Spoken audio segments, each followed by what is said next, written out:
Chapitre numéro 8. Allah ne laisse pas le monde sans autorité. Hadith numéro 1. Kumail a dit: Le prince des croyants, alayhi salam, m'a tenu la main et m'a emmené avec lui vers le cimetière.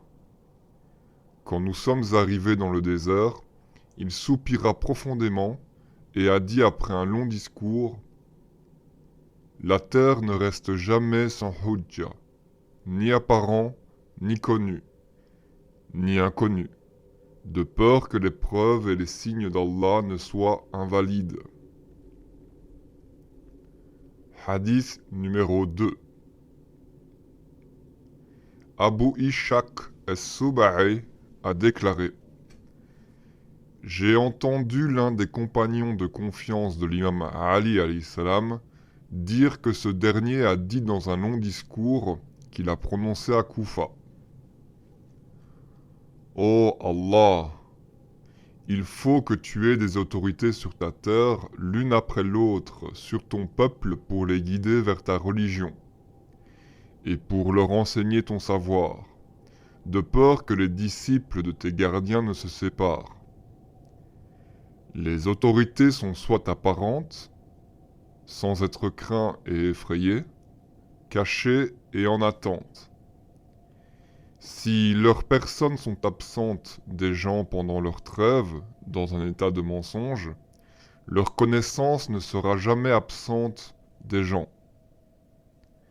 Leurs principes sont ancrés dans le cœur des croyants, qui agissent selon ces principes. Ils sont agréables avec ce que les menteurs trouvent de désagréable et avec ce que les indifférents nient des obligations d'Allah. La parole de valeur inestimable. Y a-t-il quelqu'un qui l'entend avec son esprit, qui l'aperçoit, qui y croit et qui la suit comme un idéal à atteindre?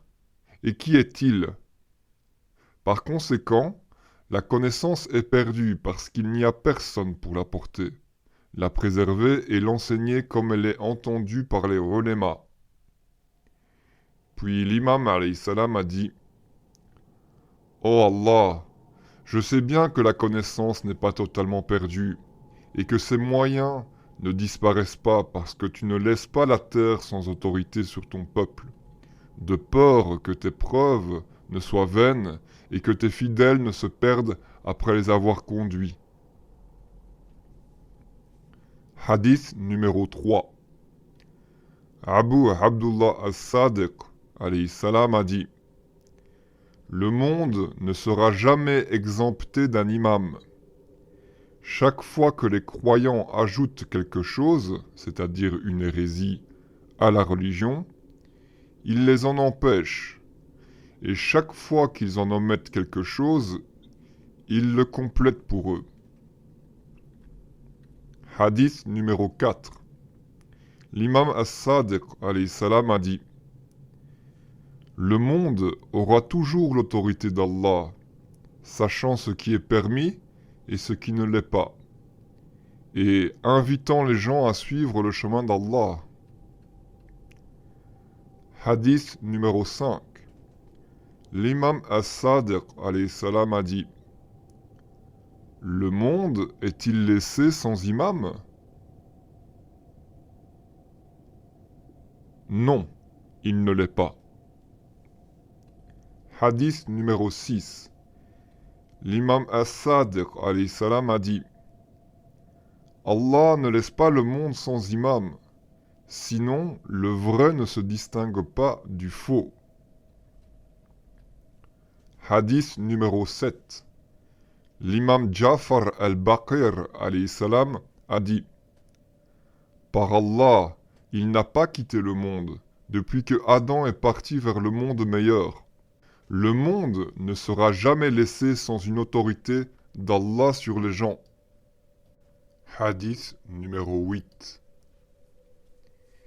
Abu Hamza al-Thimali a dit: J'ai demandé à l'imam as-Sadiq alayhi salam: Le monde est-il laissé sans imam? L'imam as-Sadiq alayhi salam a répondu: si le monde est laissé sans imam, il coule. Hadith numéro 9. Mohammed bin al-Fudayl a dit: j'ai demandé à l'imam Ar-Rada alayhi salam: le monde est-il laissé sans imam? L'imam alayhi salam répondit: non, ça ne l'est pas. J'ai alors demandé: nous racontons de l'imam as-Sadiq alayhi salam qu'il n'est pas laissé sans imam, sauf si Allah se fâche contre le peuple. L'imam alayhi salam a répondu: le monde ne peut être exempt d'un imam. S'il est laissé sans imam, il coule. Hadith numéro 10. L'imam Jafar al-Baqir alayhi salam a dit: si l'imam se retire de la terre pendant 1 heure, celle-ci coulera avec son peuple et déferlera comme la mer. Hadith numéro 11. Mu'ala bin Mohammed a dit que Al-Washa'a a dit: j'ai demandé à l'imam Ar-Rada alayhi salam: le monde est-il laissé sans imam? L'imam alayhi salam a répondu: non, ça ne l'est pas. J'ai alors demandé: nous racontons les traditions qui disent qu'il ne reste pas sans imam sauf si Allah se fâche contre le peuple. L'imam alayhi salam a répondu: